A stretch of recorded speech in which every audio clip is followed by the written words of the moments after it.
जैसे राधे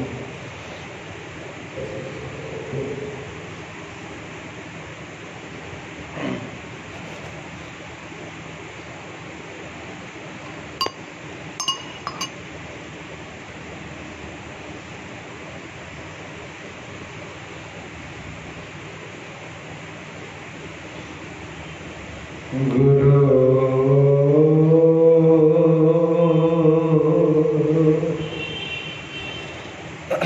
ब्रह्मा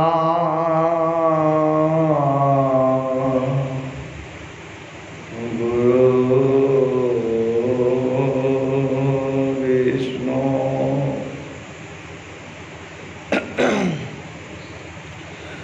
गुरु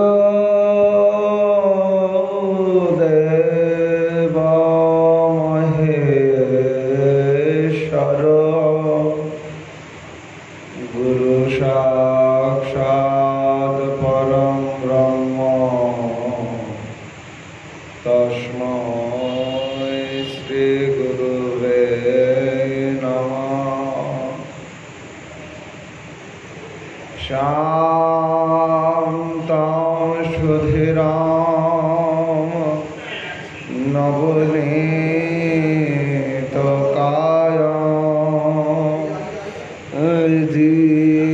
बंद कर दिगला सुंदरा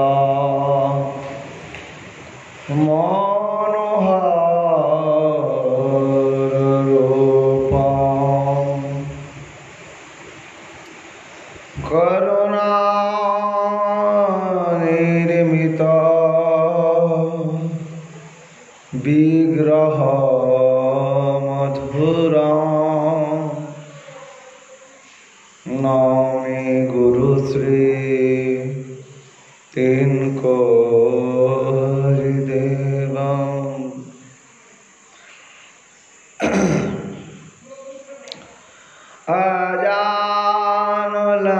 अजानुलंबित भुजो कनकावतातु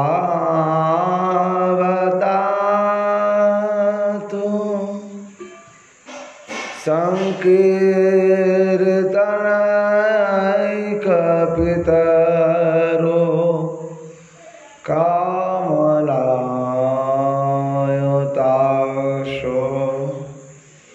विशामरद्विजवर जुगधर्म पालो वंदे जगत प्रिय करुणा अवतारो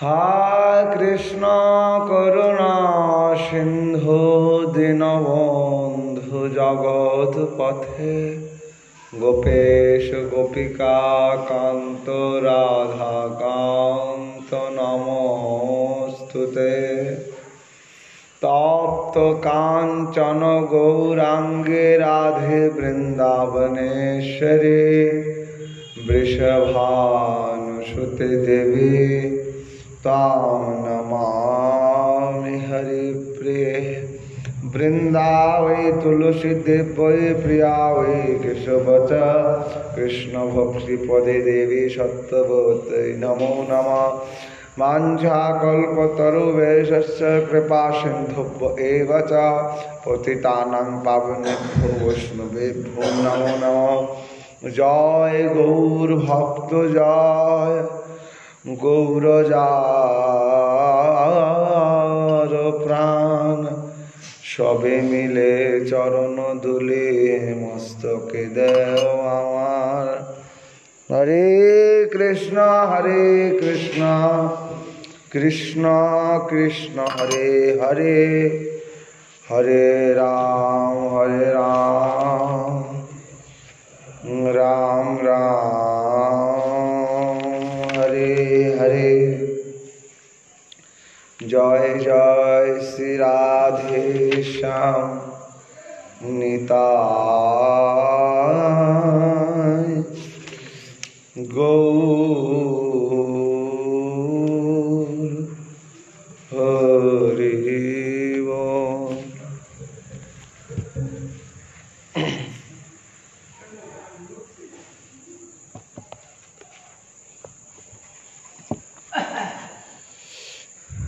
রাধে।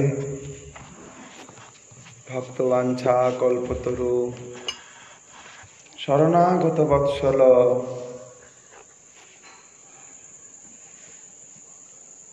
শ্রীকৃষ্ণ চৈতন্য মহাপ্রভু নিত্যানন্দ প্রভু কৃপাধন্য শিল আচার্য গোস্বামীগণ কৃপাধন্য কৃষ্ণদাস কবিরাজ গোস্বামী বিরচিত চৈতন্য চরিতামৃত গ্রন্থে অষ্টম পরিচ্ছেদে রায় রামানন্দ সংবাদ আস্বাদন করছি আমরা।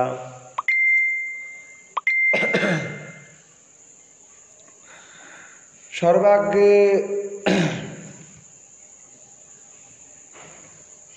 মদীয় পরমারাধ্য পরম গুরুদেব প্রভুপাদ তিনকড়ি গোস্বামী মহারাজের চরণ কমল বন্দনা করছি। মদীয় গুরুদেব শ্রী শ্রী 108 শ্রীমহন্ত মুরারিদাস বাবাজি মহারাজেরও চরণ কমল বন্দনা করছি। সম্মুখে বিরাজমান বাবাজি মহারাজ গণেরও চরণ বন্দনা করছি।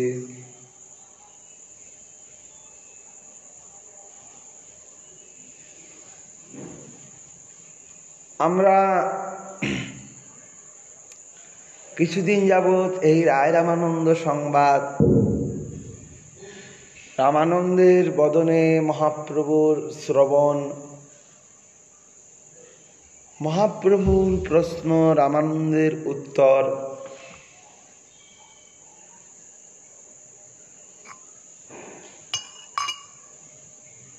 মহাপ্রভুর ভাব, রামানন্দের ভাব উদ্গার আমরা শ্রবণ করছি। করতে করতে আমরা কালকে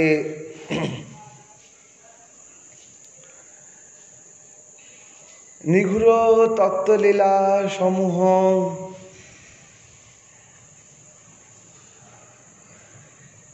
রাধে রানীর প্রেম তত্ত্ব সম্পর্কে কালকে আমরা শ্রবণ করেছি। রাধারানীর প্রেম তত্ত্ব আমরা শ্রবণ করেছি।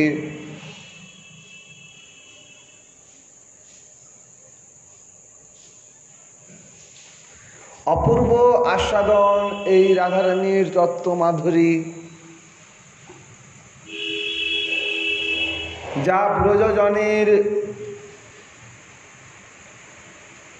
অত্যন্ত প্রিয়, অত্যন্ত উৎকণ্ঠা, অত্যন্ত অনুরাগ, অত্যন্ত ভাব এই শ্রীমতী রাধারানীর চরণ প্রান্তে।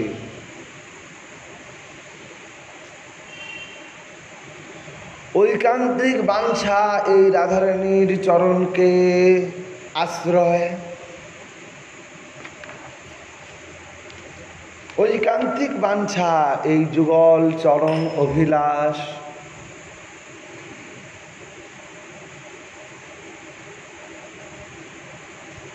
কালকে আমরা রাধারানী সম্পর্কে আস্বাদন করেছি। যদ্যাপি রাধারানীর তত্ত্ব মাধুরী বিস্তীর্ণ,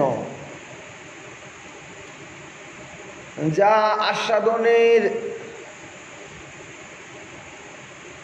পুনঃ পুনঃ রাশি রাশি, শুধু আখরে আখরে প্রণয়মান,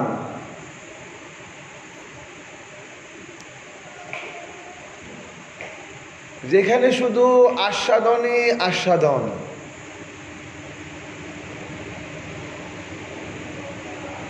মহাপ্রভু বললেন, রামানন্দ,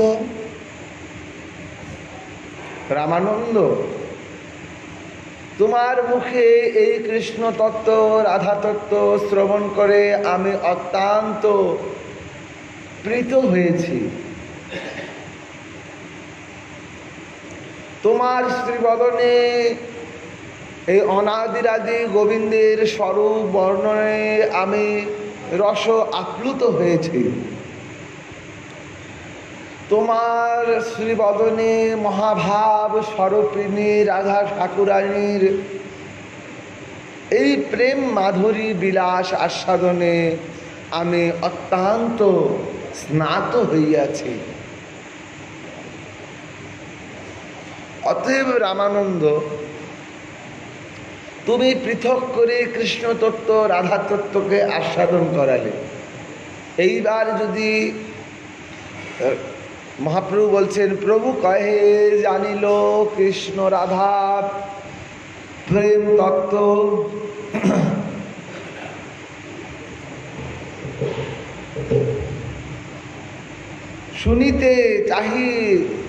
শুনিতে চাহিয়ে দুহার বিলাস মাহাত্ম্য। আমি শুনলাম তোমার বদনে এই রাধা কৃষ্ণের প্রেম তত্ত্ব।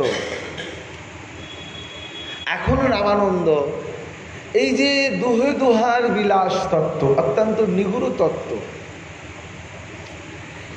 এই দুহার বিলাস তত্ত্ব সম্পর্কে যদি আমাকে কিছু আস্বাদন করাও, তাহলে আমি আরো প্রীত হব। রামানন্দ রায় চেয়ে রইলেন মহাপ্রভুর বদনে। রামানন্দ রায় বললেন, রামানন্দ রায় দণ্ডবোধ করে মহাপ্রভুকে করজোড় বললেন, প্রভু আমি কি বলতে পারি, তুমি যা বলাও আমি তাই বলি। রামানন্দ রায় তখন মহাপ্রভুর কৃপাতে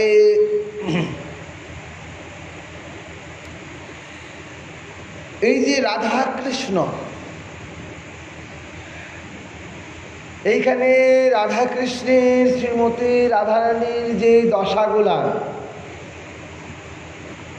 কৃষ্ণের যে সর্ব ঐশ্বর্যপূর্ণ কৃষ্ণ, এই রাধারানীর যে দশাগুলা ছিল বিবিধ দশা সম্পন্ন রাধারানী। রাধারানী বিবিধ দর্শনা সম্পন্না।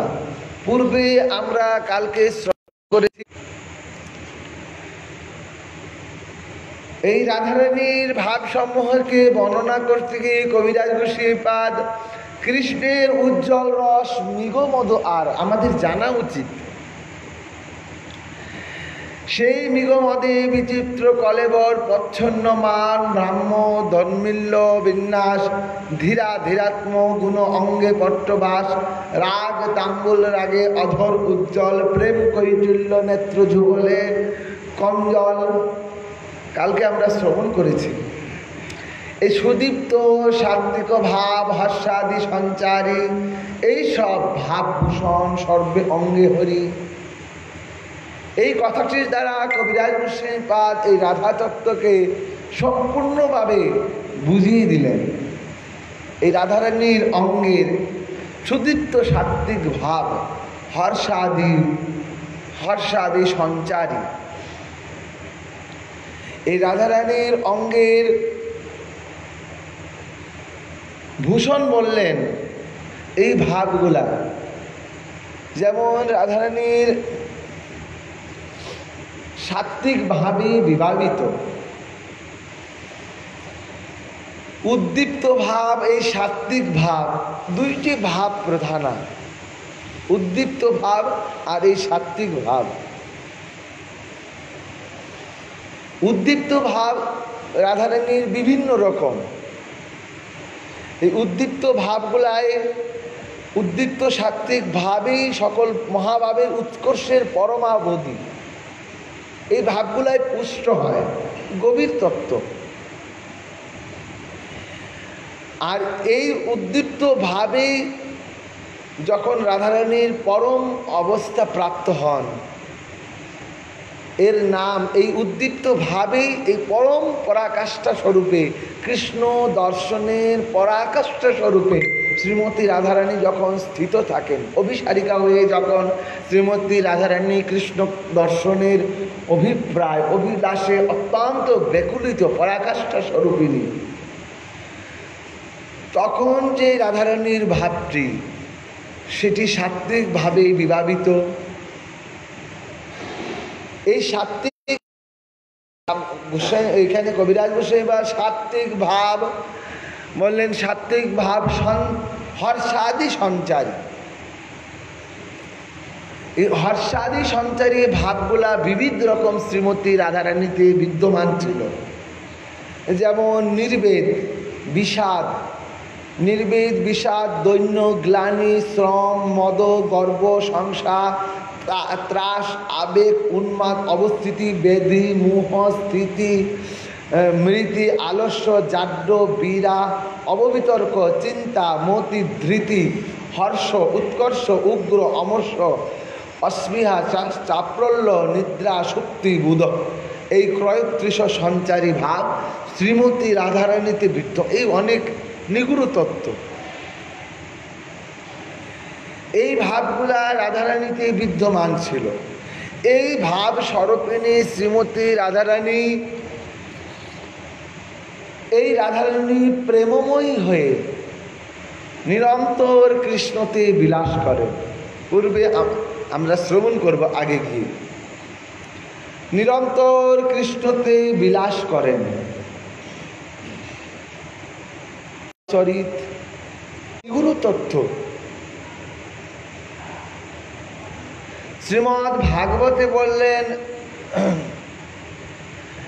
নিগম কল্পতরু গলিতম ফলম সুখমুখদমৃতম ধ্রুব সংযুতম পিবত ভাগবত রসমালয়ম মুহুর্হু।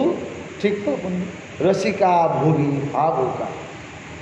পিবত ভাগবত রসমালয়ম মুহুর্হু রসিকা ভুবি ভাবুকা। ভাগবত বলছেন, পিবত ভাগবত রসমালয়ম, এই ভাগবত রস কে আস্বাদনের যোগ্য? এই রাধাকৃষ্ণ তত্ত্বকে জানতে গেলে শুধু পড়লেই হবে না, শ্রবণ করলেই হবে না। শুধু পড়লেই হবে না, শ্রবণ করলেই হবে না। আস্বাদনের বিষয়বস্তুকে অবগতি হতে হবে, আস্বাদনের বিষয়বস্তুকে অনুশীলন করতে হবে, আস্বাদনের বিষয়বস্তুকে পূজন করতে হবে, আস্বাদনের বিষয়বস্তুকে সাধ্যায় করতে হবে, আস্বাদনের বিষয়বস্তুকে সাধনা করতে হবে। তবে এই রাধাকৃষ্ণের এই বিলাস মাধুরী, এই রাধাকৃষ্ণের প্রেম তত্ত্ব স্বরূপ মাধুরীকে আমরা আস্বাদন করতে পারব। এইখানে বললেন ভাগবত পিবত ভাগবতম রসমালয়ম। কে ভাগবত রস আস্বাদন করতে পারবে? এই যুগল ভজন রসকে আস্বাদন করতে পারবে। আপনি শুষ্ক মরুভূমিতে, সাধারণ অর্থে শুষ্ক মরুভূমিতে যদি ধানের চারা ফেলেন বা গম ফেলে দেন, শস্য ফেলে দেন, সেখানে কি কখনো গাছ উপজিবে? সেখানে কি কখনো গাছ হবে? কখনো গাছ হবে না।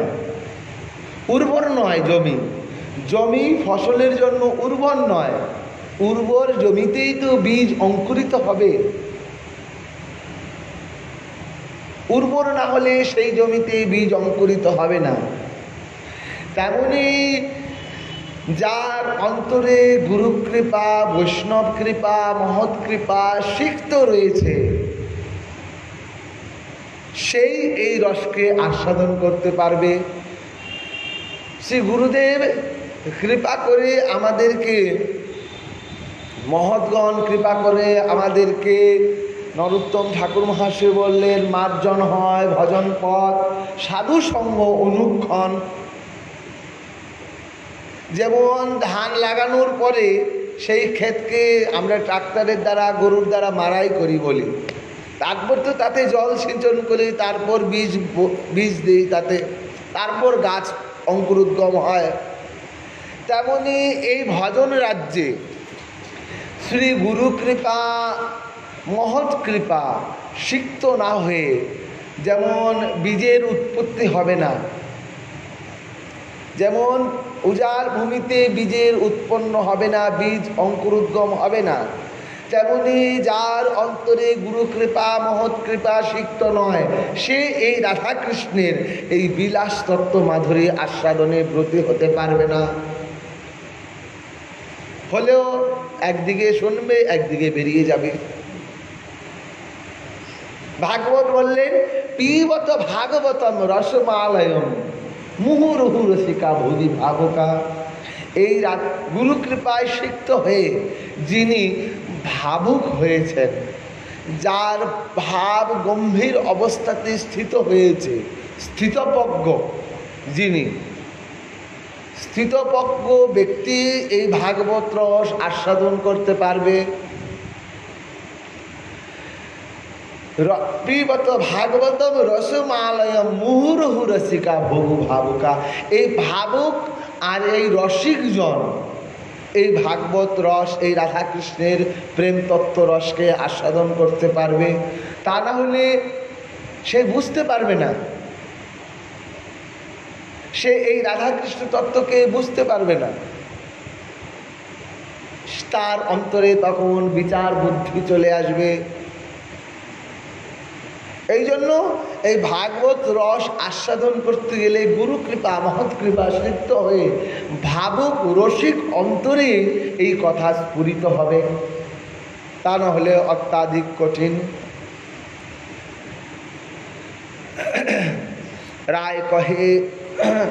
রায় কহে কৃষ্ণ হয় ধীর ললিত,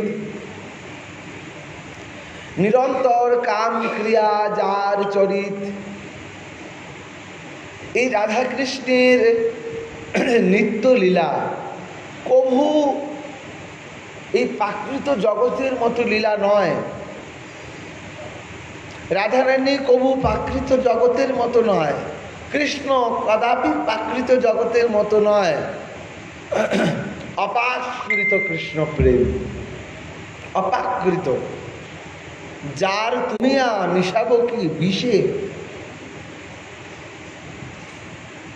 অমিয়া আমি মিশাবো কি বিষে। এই জন্য এই তত্ত্বকে আস্বাদন করতে গেলে গভীর শ্রদ্ধা, ভক্তি, প্রেম, ভাবুক রসিক অন্তরে এই এই এই রাধাকৃষ্ণের প্রেম তত্ত্ব স্বরূপ আস্বাদন হবে। রাত্রি দিনে কুঞ্জ ক্রিয়া করে রাধা সঙ্গে, কৈশোর বয়স সফল করে ক্রিয়ারঙ্গে। এই দুই প্রয়ারকে রামানন্দ রায় উদ্ধৃত করলেন। উদ্ধৃত করে রামানন্দ রায় পণ্ডিত প্রধান ছিলেন, পণ্ডিত ছিলেন, সর্বতত্ত্ববেত্তা ছিলেন। সমস্ত শাস্ত্র সম্পর্কে তার অধিক জ্ঞান ছিল এবং বৈরাগ্য ভক্তি পরাকাষ্ঠা ছিলেন রামানন্দ রায়। এই দুই পয়ারকে রামানন্দ রায় রাধাকৃষ্ণের এই বিলাস স্বরূপের, এই বিলাস মাহাত্ম্যের, এই প্রেম বিলাসের পরিণতিকে এই দুই পয়ারের দ্বারা আমাদিগকে বুঝিয়েছেন। রামানন্দ রায় বললেন কৃষ্ণ ধীর ললিত। দেখবেন গুরু কৃপায় যারা আমরা মঞ্জুরি স্বরূপ প্রাপ্ত হয়েছি, দেখবেন কৃষ্ণের স্বরূপ হয় ধীর ললিত। কারোটা ধীর ললিত থাকে, কারোটা মানে সমামধ্যা থাকে, কারোটায় দক্ষিণা থাকে, কারোটা বামা মধ্যা থাকে, স্বভাবগুলো আর কি।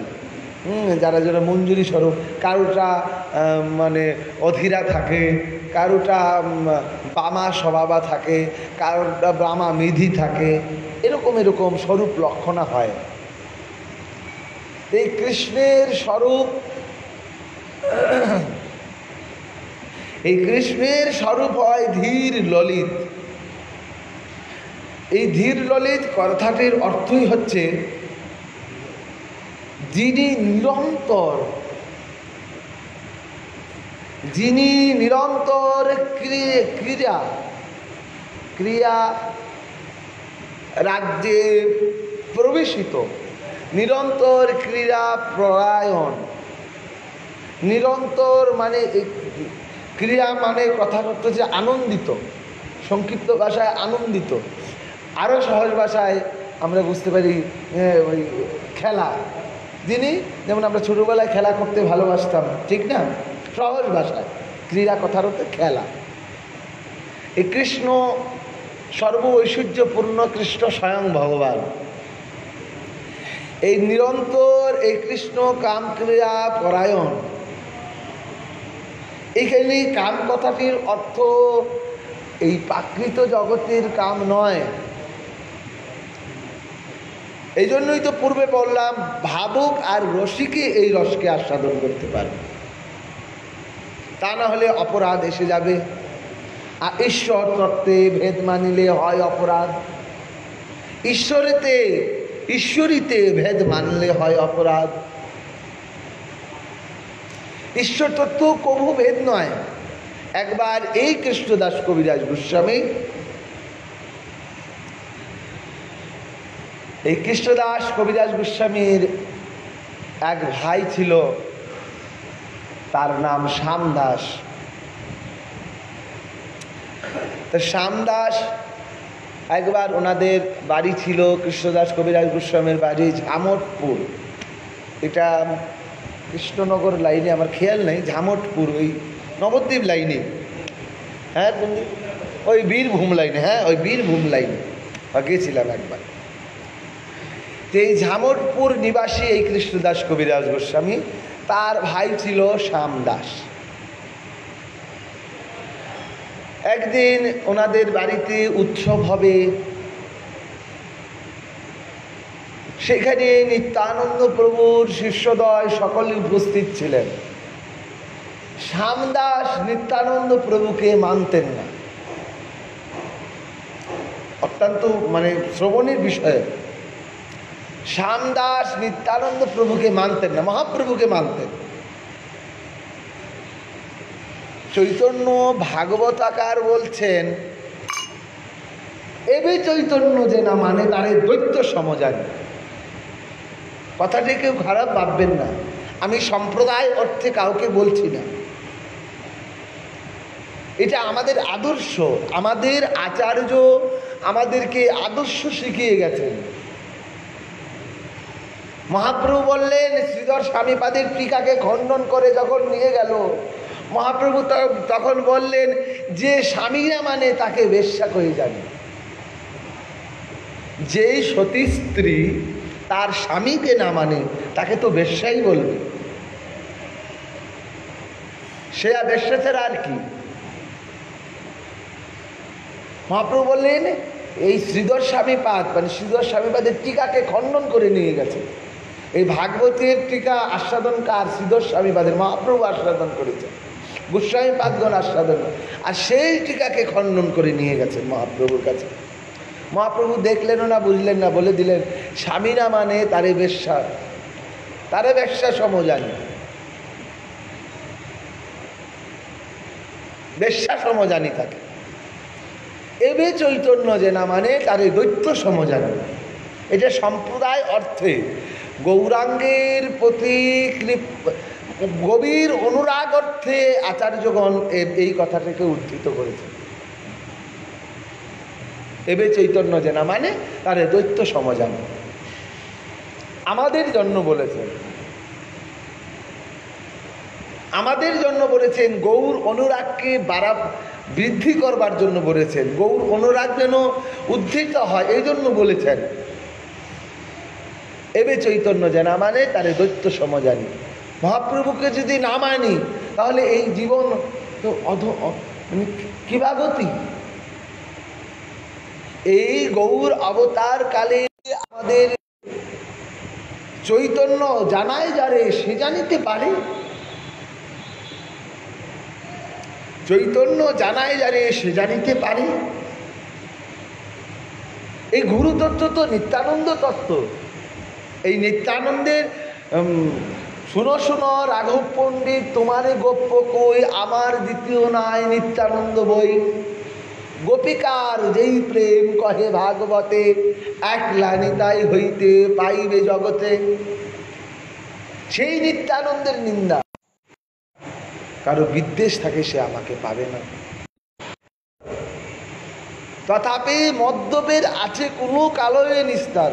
বলছে মহাপ্রভু বললেন মদ্যপকে যে মদ পান করে তাকে আমি উদ্ধার করি, বৈষ্ণব নিন্দুককে আমি কবু না হেরি, কবু তার বদন আমি হেরি না। ভগবান পর্যন্ত ভয় পায় এই বৈষ্ণব নিন্দুকের দর্শন করতে, ভগবান পর্যন্ত ভয় পায়। আর এখন নিন্দা তো একটা চাটনি হয়ে গেছে, এখন তো নিন্দা চাটনি হয়ে গেছে। আমরা আমের চাটনি খাই না, দেখবেন যতই খাচ্ছি ততই স্বাদ বাড়ে। এখন এই যা এখন আমের চাটনির মতো হয়ে গেছে বৈষ্ণব নিন্দা। কি আস্বাদন করব ভাগবত রস, কি আস্বাদন করব প্রেম ভক্তি? আগে তো এইগুলোকে জানতে হবে আমাদের। নিত্যানন্দ প্রভুর চরণে অপরাধ হয়ে গেল শ্যামদাস, এত যন্ত্রণায় ছটফট করতে লাগলো। তারপর গিয়ে নিত্যানন্দ চরণে ক্ষমা চায়, তারপরে তার রোগ ব্যাধি ভালো হয়। তারপর নিত্যানন্দ, দেখুন আশ্রয় তত্ত্ব নিতাই, এই নিত্যানন্দ তত্ত্বকে আস্বাদন না করে গৌরাঙ্গতে কদাপি যেতে পারবো না আমরা। এই রাধা তত্ত্বকে আস্বাদন না করে কৃষ্ণ তত্ত্বতে কদাপি যেতে পারবো না আমরা। এই জন্য এই নিত্যলীলা মাধুরীকে আস্বাদন করতে গেলে এই যদ্যাপি ভক্তি রসিক ভাবুক তত্রাপি সাবধানতা অবলম্বন, তথাপি সাবধানতা অবলম্বন। যদি কখনো মনে এসে যায় কৃষ্ণের চরিত্র এমন, কৃষ্ণের চরিত্র এমন, কাম ক্রিয়া যাহার চরিত্র, কথাটি অত্যন্ত সাধারণ ভাষা। আমরা সাধারণ ভাষায় যেমন মোবাইলে অতি সাধারণ বুঝে যাই, অতি সাধারণে সার্চ করলেই বেরিয়ে যায়। আমরা সাধারণ অর্থে যদি নেই তাতে অপরাধের সীমা নেই। পরে তো আস্বাদন, আস্বাদন এত তাড়াতাড়ি নয়, আগে জানতে হবে কাম ক্রিয়া যাহার চরিত্র। এখন যদি আমি বলি কৃষ্ণ কামুক, কি হবে কথাটা? কি হবে? নিন্দা পেয়ে গেল। ভগবানেতে দোষ আরোপ করলাম, ভগবানে দোষ আরোপিত করলাম আমি কি জানি? পক্ষী যেমন, কবিরাজ ঘোষের সর্বপ্রথমে বললেন, পক্ষী যেন আকাশের কিছুই না পায় টের, যত দূর শক্তি উড়ে যায়, সেই মতো ভাবে যে এই বনে আকাশ ছুঁয়ে ফেলবো, এই আকাশ, এই আকাশ। কিন্তু যখনই ওই জায়গায় যায় আবার দেখে এত দূর। যে এই কৃষ্ণ তত্ত্ব, কৃষ্ণের তত্ত্ব সম্পর্কে আমি আপনি কতটুকু জানি? আচার্যগণ লিখতে লিখতে তারা আস্বাদন করতে করতে হেরে যাচ্ছে। এই জন্য এই সাবধানতা অবলম্বন করতে হবে। এই তত্ত্বকে আস্বাদন করতে গেলে মনে যেন আসে না শ্রীমতীর চরণের প্রতি বা গোবিন্দের চরণের প্রতি কখনো কোনো প্রাকৃত জ্ঞান, অপাকৃত জ্ঞান। জানেন বৃন্দাবন মহিমামৃতে লেখা আছে, এই বানরগুলার কথা জানে কি লেখা আছে? এই যে বানরগুলা যে শরীর নাচায় না, এরা জানেন মহিমামৃতে লেখা, এরা এই নাচিয়ে কৃষ্ণকে আনন্দ দান করে। আমি তো ভাবি যে আপনি ভাবতেছি এই বান্দরগুলা নাচাচ্ছে, বৃন্দাবনে সব অপাকৃত, এই বানরগুলাও অপাকৃত। তারা ওই নাচিয়ে কৃষ্ণকে আনন্দ দান করছে।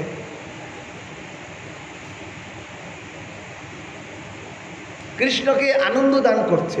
এই জন্য এই সাবধানতা অবলম্বন।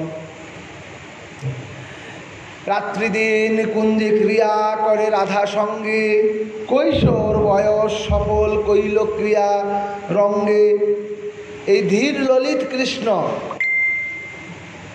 এই কৃষ্ণ নিরন্তর রাধিকার সঙ্গে ক্রিয়া রঙ্গে, তার কৈশোর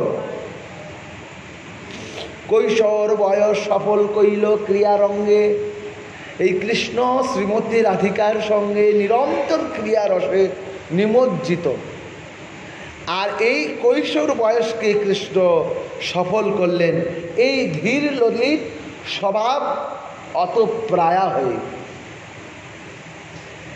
এখন আমাদেরকে জানতে হবে এই ধীর ললিত অবস্থাটি কি। ধীর ললিত অবস্থাটি কি? যেমন একটি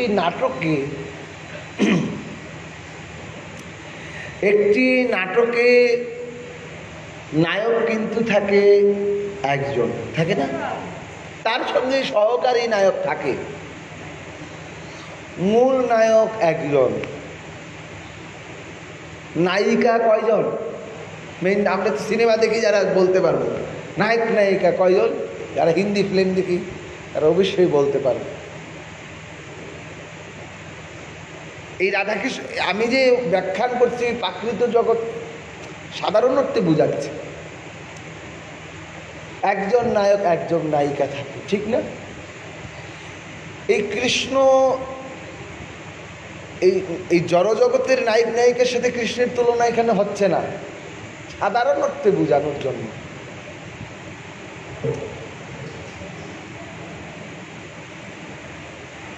এখন জানতে হবে ধীর ললিত কৃষ্ণ কি জিনিস। এই ধীর ললিত এই কৃষ্ণতেও দেখবেন, এই কৃষ্ণতে কিন্তু ভেদ রয়েছে। কৃষ্ণতে এই যে বৃন্দাবনের কৃষ্ণ তার ভাব আলাদা ছিল, মথুরার কৃষ্ণ তার ভাব আলাদা ছিল, দ্বারকার কৃষ্ণ ওনার ভাব আলাদা ছিল। এই তিনজন একই কৃষ্ণ, তথাপি ভাব গম্ভীর অবস্থাগুলো আলাদা। দ্বারকার কৃষ্ণ ইচ্ছা করলে এই ব্রজের বাপকে আস্বাদন করতে পারবে না, সে পার হয়ে চলে গেছে, আগে আস্বাদনে আমরা আসব। তেমনি এই নায়কের কৃষ্ণ নায়ক এখানে ধীর ললিত গুণবিশিষ্ট। এই ধীর ললিত যিনি নায়ক হন ইনার অনেকগুলা গুণ বিশিষ্ট থাকে। ভক্তির রসামৃত সিন্ধুতে রূপ গোসাইপাদ বললেন, বিদগ্ধ নবতারণ্য পরিহাস বিশারদা নিশ্চিন্ত ধীর ললিত সাত প্রায় প্রেয়সী বস। ভক্তির রসামৃত সিন্ধুতে রূপ গোসাইপাদ বললেন, বিদগ্ধ যিনি রসিক, নবতারণ্য যিনি নব যৌবন সম্পন্ন। এই কৃষ্ণের এই ধীর ললিত গুণবিশিষ্টের বর্ণনা করছে এই রূপ গোসাইপাদ ভক্তি রসামৃত সিন্ধুতে। বিদগ্ধ মানে যিনি রসিক, আমরা বলি না আরে ইনি বিদগ্ধ পণ্ডিত, যিনি সর্বজ্ঞাতা, সব জানেন, তথাপিও রসিকের ন্যায় সহজ সরল, অত্যন্ত দৈন্য বিনয় সম্পন্ন, কিন্তু পণ্ডিত। এই কৃষ্ণ এখানে বিদগ্ধ কিন্তু রসিক। নব যৌবন নব তারণ্য পরিহাস বিশারদ। কৃষ্ণ এখানে নব যৌবন সম্পন্ন, হাস্য পরিহাস্য পটু। কৃষ্ণ হাসতে খুব ভালোবাসেন, গোসাইপাদ লিখছেন। নিশ্চিন্ত ধীর ললিত সাত প্রায় প্রেয়সী বস। এই কৃষ্ণ যিনি রসিক, নবযৌবন সম্পন্ন, হাস্য পরিহাস্য পটু, নিশ্চিন্ত, নিশ্চিন্ত, যার কোনো চিন্তা নেই। গোসাইপাদ লিখলেন নিশ্চিন্ত ধীর ললিত সাত প্রেয়সী বস। এই কৃষ্ণ নিশ্চিন্ত, তার কোনো ভাবনা নেই, চিন্তা নেই, কিছু, নিশ্চিন্ত। আমাদের যেমন কারো কারো চিন্তা থাকে না, ঠিক না? চিন্তাশীল ব্যক্তি কবু ভালো হতে, চিন্তা নাই যদি কেউ বলে তাহলে হবে না। চিন্তা থাকবেই, চিন্তা না থাকলে সে চলতেই পারবে না মানব সমাজে। এইবার চিন্তাকে ভাগ করলে কোনটা সৎ চিন্তা, কোনটা অসৎ চিন্তা, ঠিক না? চিন্তা ছাড়া মানুষ নেই। মানব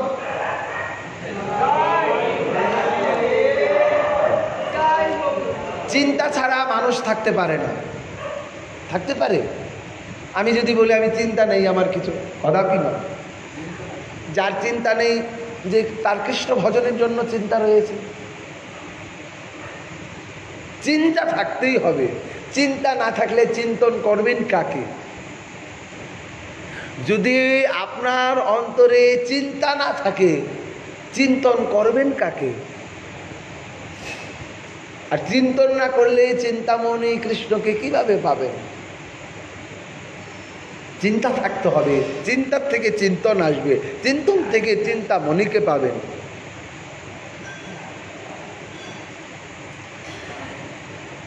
এই ধীর ললিত কৃষ্ণ গুণবৈশিষ্ট্য, কিন্তু তিনি শ্রীমতী রাধারানী এবং প্রেয়সী বশ। এই কৃষ্ণ কৈশোর বয়স সফল করিল যার ক্রিয়া রঙ্গে। এই কৃষ্ণ প্রেয়সী বশ।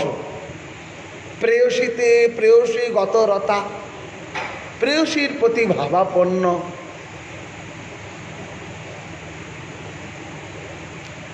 তিনি নিরন্তর কাম ক্রিয়াশীল। এখানে দেখুন, কাম কথার অর্থ এই অপ্রাকৃত ভাষায়, এই জড়জাগতিক তো নয়, অপ্রাকৃত ভাষায় এই কাম শব্দের অর্থ প্রেম। যার থেকে প্রেমেরই উৎপত্তি, প্রেমেরই নির্যাস, প্রেমেরই উদ্ভাসন, প্রেমেরই সাজুজ্য, প্রেমেরই মাধুর্য যার, তাকেই কাম বলে। শ্রীকৃষ্ণ এইখানে বহুজন বল্লভা। কৃষ্ণ বহুজন বল্লভ, সবার প্রিয়। শ্রীকৃষ্ণ বহুজন বল্লভা, সবার প্রিয়। আমাদের মতো নয় কৃষ্ণ, একে ভালোবাসলাম একে ভালোবাসলাম না। কৃষ্ণ চুরকেও ভালোবাসেন, ভালোকেও ভালোবাসেন। বললেন অপিচেত সুদুরাচার ভজতাম মাম বাক সাধুরেব সমন্তব্য সমগ্র ভসতে হিস। অপিচেত সুদুরাচার, অপিচেত সুদুরাচার ভজতে মামান্য বাক্য সাধুরেব সমন্তস্য সমগ্র ভসতে হিস। ও অতি সুদুরাচারী ব্যক্তিও যদি আমার ভজন করে, তথাপি সে আমার প্রিয়। দুরাচারী ব্যক্তিও যদি ভজন করে, সে আমার প্রিয়। আমাদের মতো নয় কৃষ্ণ, একে ভালোবাসলাম একে ভালোবাসলাম না। ইনি বহুজন বল্লভা। প্রেম শ্রীকৃষ্ণ রাধারানীকে ঐকান্তিক ভালোবাসেন। নিরন্তর কাম ক্রিয়া যার চরিত। শ্রীকৃষ্ণ রাত্রি দিন চিন্তে শ্রীমতী রাধিকার সঙ্গে নিরন্তর যমুনা পুল্লিনস্থ যমুনা তটে নিরন্তর কুঞ্জব্রণে ক্রিয়ারত। কৃষ্ণর কোনো চিন্তা নেই। এখানে বললেন কুঞ্জে ক্রিয়া করে রাধা সঙ্গে। কৃষ্ণের কোনো চিন্তা নেই। পূর্বে রূপ গোসাইপাদ বললেন, কিন্তু আমরা এখন শ্রবণ করব। কয়টা ভাবের কথা বললেন? কৃষ্ণ বললেন কিন্তু বিদগ্ধ নবতারণ্য হরিহাস্য বিশারদ নিশ্চিন্ত ধীর ললিত সা প্রায় প্রেয়সী বশ। কৃষ্ণের কোনো চিন্তা নেই। এই জন্য চিন্তা নেই, সেই জন্যই শ্রীকৃষ্ণর পিতামাতা নন্দ যশোদা কৃষ্ণকে কোনো দায়িত্ব, কোনো ভারাপন্ন কাজে লিপ্ত রাখেননি। কৃষ্ণ কারণ জানেন তার পুত্র ক্রিয়া ছলরতা, যার কাজই শুধু খেলা করবে, লীলা করবে, যার কাজ এই জন্য কোনো ভারী কাজের দায়িত্ব দেয় নাই। নন্দ মহারাজ তো কত কাজ ছিল নন্দালয়ে, ঠিক না? কোনো কাজে এই দায়িত্ব দেন নেই। জানেন তার কৃষ্ণ ক্রিয়া সম্পন্ন, ক্রিয়াপরায়ণা, সেই জন্য গোসাইপাদ বললেন কিন্তু নিশ্চিন্ত, নিশ্চিন্ত ধীর ললিত। এই এই এই এই জন্যই ধীর ললিত, যিনি নিশ্চিন্ত, সেই জন্য যার কোনো চিন্তা নেই, সেই তো খেলাধুলা করতে পারে, আনন্দ করতে পারে, উপভোগ করতে পারে। কৃষ্ণের কোনো চিন্তা নেই, এই জন্য উনি ধীর ললিত। বুঝবার বিষয় কিন্তু এই গুণটি বিলাস ব্যাপারে বিশেষ প্রশংসনীয়। শ্রীকৃষ্ণ স্বয়ং ভগবান, সর্বদেব পূজ্য, সর্ব আরাধ্য, তথাপিও তিনি প্রেয়সী বশ। তিনি সখীবৃন্দ প্রেয়সীগত প্রাণা। এখানে প্রেয়সী বলতে কাকে বলা হয় যদি আমরা শ্রবণ করি, আমরা সহজ ভাষায় হ্যাঁ গোপীগণই তার প্রেয়সী। যিনি কৃষ্ণ তত্ত্বকে আস্বাদন করেছেন, যিনি কৃষ্ণ তত্ত্বকে আস্বাদন করেছেন প্রেমের সহিত, যিনি কৃষ্ণকে প্রেমের সহিতেই ভালোবাসেন, যার অন্তরে নিরন্তরেই কৃষ্ণ বিরাজমান, যার অন্তরটি কৃষ্ণগত প্রাণা, সেই প্রিয়সী। এবার আমি যদি বলি ভক্ত কি প্রিয়সী নয়? কৃষ্ণ ভক্ত কি প্রেয়সী নয়? অবশ্যই কৃষ্ণ প্রেয়সী, কৃষ্ণের অতীব প্রিয়। কারণ ভক্ত তো কৃষ্ণগত প্রাণা। ভক্ত কি কৃষ্ণ ছাড়া কিছু জানে? কদাপি জানে না। সেই জন্য কৃষ্ণ প্রেয়সী, কৃষ্ণের প্রিয়। কৃষ্ণ তখন শ্রীমতী রাধারানীর প্রেম, শ্রীকৃষ্ণ রাধিকার প্রেম অনুরাগ অতি সুদূর। এইখানে বললেন রামানন্দ রায়, কৈশোর বয়স সফল কইল ক্রিয়ারঙ্গে। শ্রীকৃষ্ণ রাধার সঙ্গে কৈশোর বয়সকে সফল করলেন। কেন বললেন রামানন্দ রায়? কেন বললেন এই কথাটিকে? কৈশোর বয়সকে সফল করলেন। আমরা জানি কয় রকম বয়স হয়, কয় রকম বয়স হয় আমাদেরকে জানতে হবে। কয় রকম হয় বয়স? বাল্য প্রগণ্ড, বাল্য প্রগণ্ড, তারপরে বাল্য প্রগণ্ড,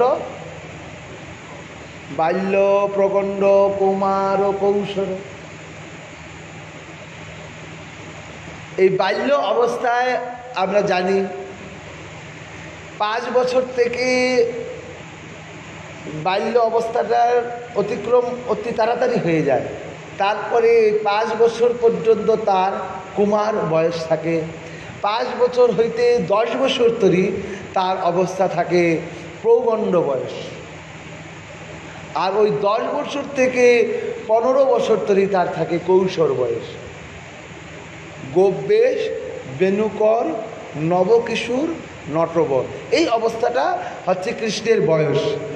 এই অবস্থাটা কৃষ্ণের কি বয়স? এখানে কৃষ্ণের কৈশোর বয়স, তারপর যৌবনে পরিণত হয়। তো এই কৃষ্ণ, এই বৃন্দাবনের কৃষ্ণ শ্রীমতী এবং প্রেয়সীগণের সঙ্গে যখন রাসক্রিয়াদি নৃত্য করেছিলেন, তখন কিন্তু যৌবন সম্পন্না কৃষ্ণ নয়, তখনও কিন্তু মথুরাধীশ কৃষ্ণ নয়, তখন আর কৈশোর অবস্থায় কৃষ্ণ এই রাসলীলা আদি করেছিলেন শ্রীমতী রাধিকার সঙ্গে। কৈশোর অবস্থা 10 থেকে 15 বছর মাঝখানের বয়স। এই অবস্থায় যেমন নিত্যলীলায় গুরুদেব যখন দেয় কৃষ্ণের বয়স লেখা যে 10 বছর 9 মাস 7 দিন, রাধারানীর বয়স 14 বছর 2 মাস এতদিন, এরকম দেওয়া আছে। এই অবস্থাতেই কৃষ্ণ এই কৈশোর বয়স সফল করে ক্রিয়ার অঙ্গে, এই অবস্থাটাই কৃষ্ণ এই রাস বিলাসাদি গোপীগণের সঙ্গে করে তাদের মনকে আনন্দ দান করেছিলেন। প্রভু কহে ইহ হয় আগে কহ আর, রায় কহে ইহা বই বুদ্ধির গতি নাহি আর। রামানন্দ রায়কে বলছেন, প্রভু কয়, প্রভু বলছেন রামানন্দ ইহ হয়, এর থেকে আগে কিছু বলো। রামানন্দ রায় এখন বলছেন, প্রভু ইহা বই বুদ্ধির গতি নাহি আর, আমার কাছে আর কোনো বুদ্ধির গতি কিছু নেই। মহাপ্রভু বললেন, মহাপ্রভুর দিকে তাকালেন রামানন্দ রায়। রামানন্দ রায় তাকালেন, কোনো কথা বলছেন না। মহাপ্রভু রায় রামানন্দের দিকে দৃষ্টিপাত করলেন। যেমন দেখবেন এই যে কাল যবনকে মেরেছিল কে যেন, মুচুকুন্দ না, মুচুকুন্দ, কাল যবনকে মুচুকুন্দ রাজা মেরেছিল। কৃষ্ণ তো ঢেকে দিলেন।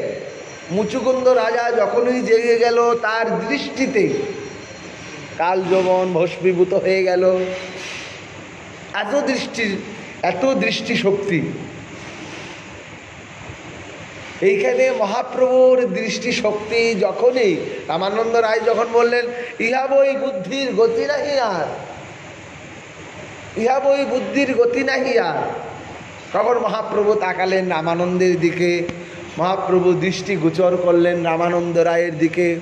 দৃষ্টি করা মাত্র নয়, দৃষ্টি করা মাত্র নয়, রামানন্দের অন্তরে এই আবার এই স্ফুরিত হতে লাগলো, রামানন্দের হৃদয়ে আবার স্ফুরিত হতে লাগলো।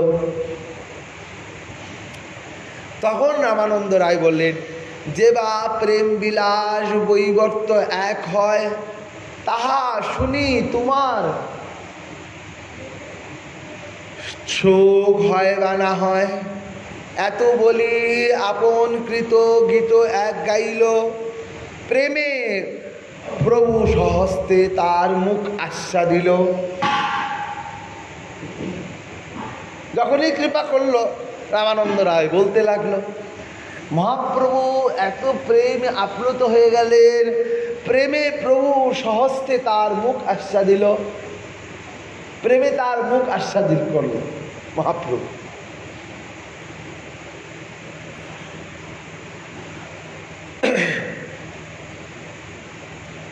কেন এই রামানন্দ রায় কেন বললেন এতক্ষণ রাধা কৃষ্ণের প্রেম তত্ত্বকে আস্বাদন করালেন, নিগুড় তত্ত্বকে, রাধা কৃষ্ণের যে নিগুড় রসতত্ত্ব, হ্যাঁ, এই মানে বিলাস তত্ত্বকে আস্বাদন করলেন।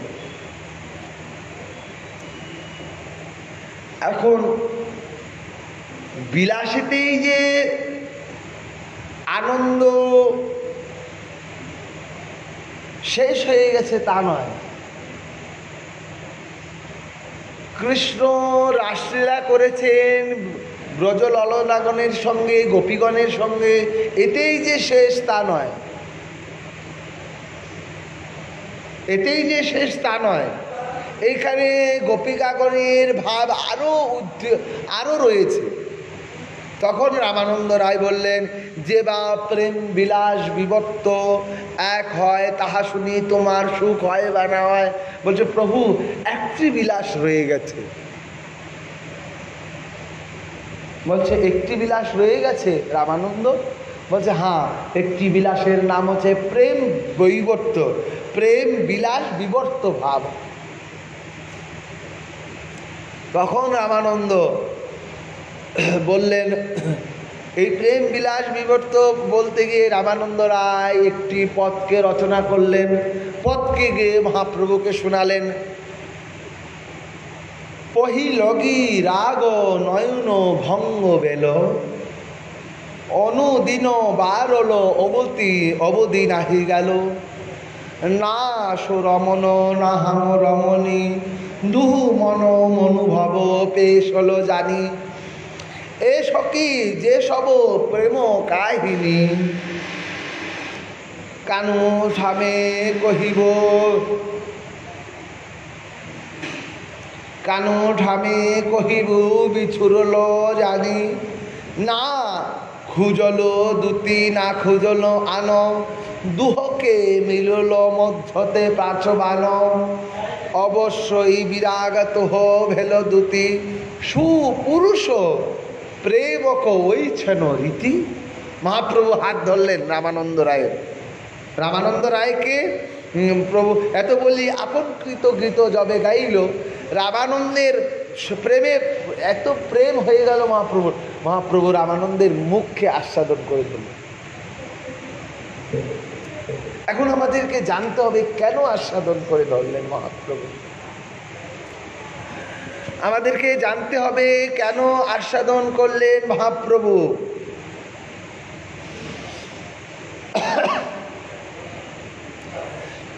রাধারানী যখন কলহন্তরিতা হন,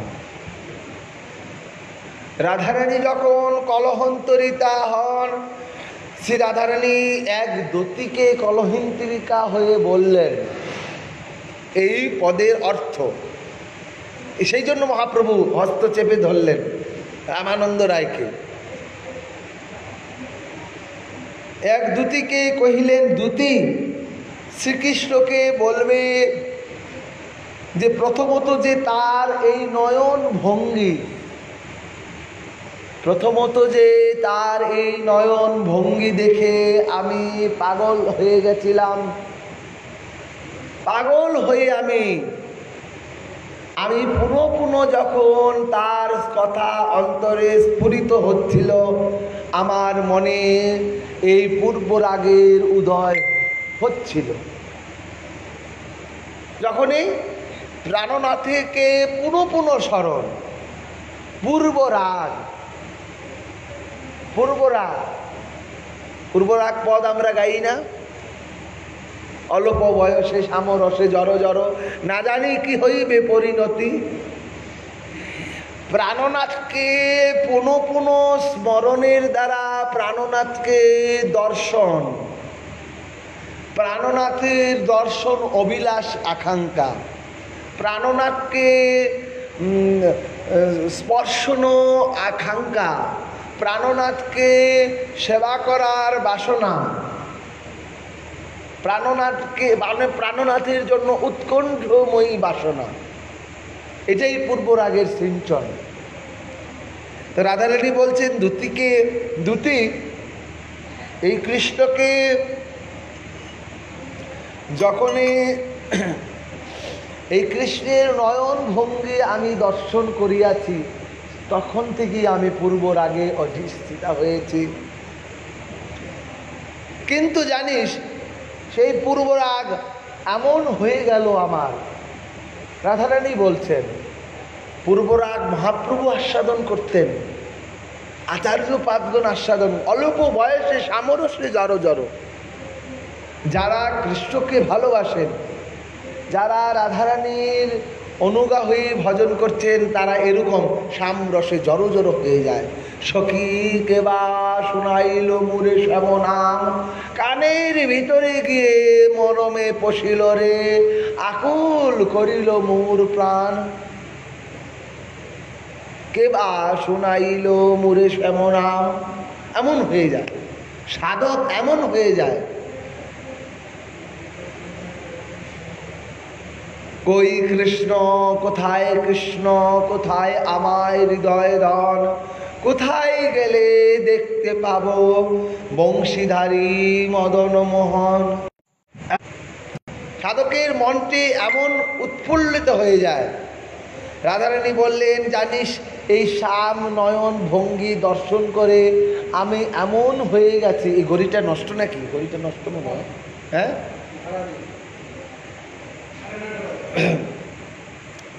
রাধারানী বললেন এই কৃষ্ণকে দর্শন করে আমি এই বারবার পূর্ব রাগিনী হয়ে আমি কি হয়ে গেছি জানিস, আমার অন্তরে এই বারবার কৃষ্ণ চিন্তন বৃদ্ধি পেতে লাগলো, বারবার এই কৃষ্ণ দর্শন লালসা বৃদ্ধি পেতে লাগলো। এখন আমি কি করি সখী,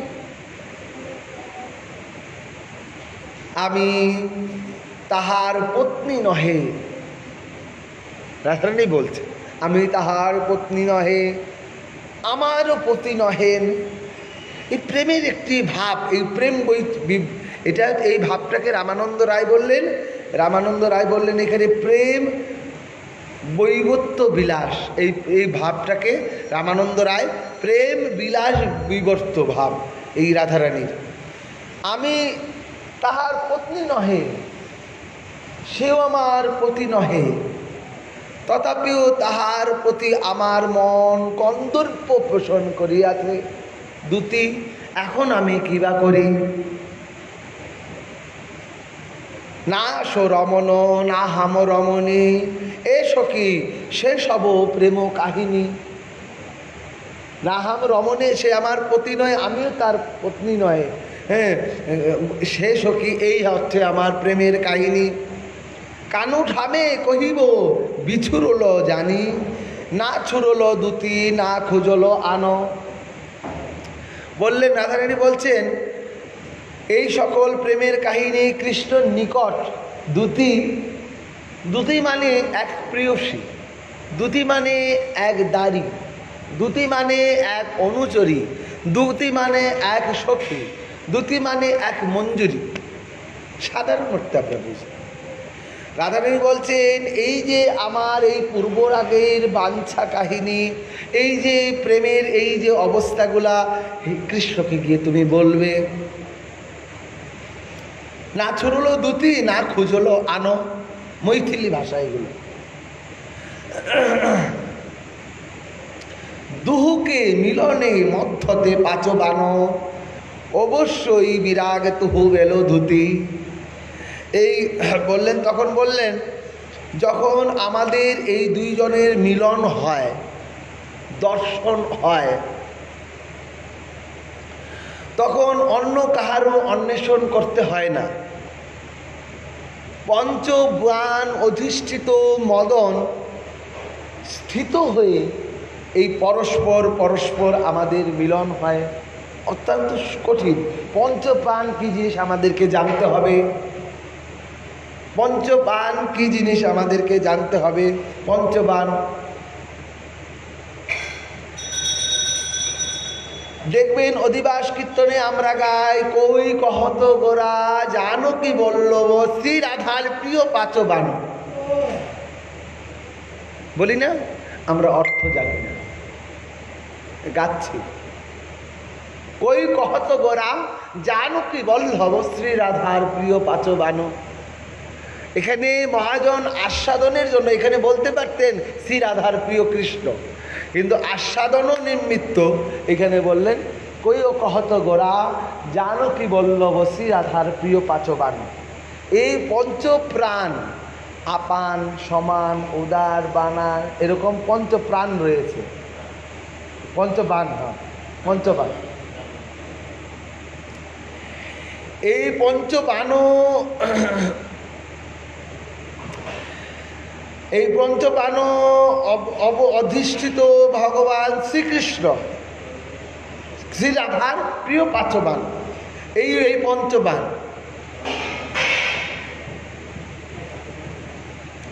এই কৃষ্ণ এই পঞ্চবাণ অধিষ্ঠিত হয়ে তখন মধ্যস্থ হয়ে, পঞ্চবাণ মদন মধ্যস্থ হয়ে এই আমাদিগকের মিলনকে মিলাইয়া দেন। এহেন সেই কৃষ্ণ আমাতে বিরাগ অর্থাৎ বিতরাগ। তুমি কৃষ্ণকে বলবে অবশ্যই বিরাগতে হো ভেলো দুতি, সুপুরুষ প্রেমক ওইছেন রীতি। এই তাহলে এই সুপুরুষ কৃষ্ণের রীতি, এই সুপুরুষ কৃষ্ণের এহেন অনুমতি, তার নয়ন পানে নয়ন দিয়ে আমি আজ পূর্ব রাগিনী হয়ে গেছি। নিরন্তর ওই নয়নকে বারবার নয়নের কথাকে মনে হচ্ছে। এই কি কৃষ্ণের নিরন্তর রীতি? শ্রীমান মহাপ্রভুর কৃপা হলে আগামীকাল আমরা আস্বাদন করব। জয় জয় শ্রী রাধে।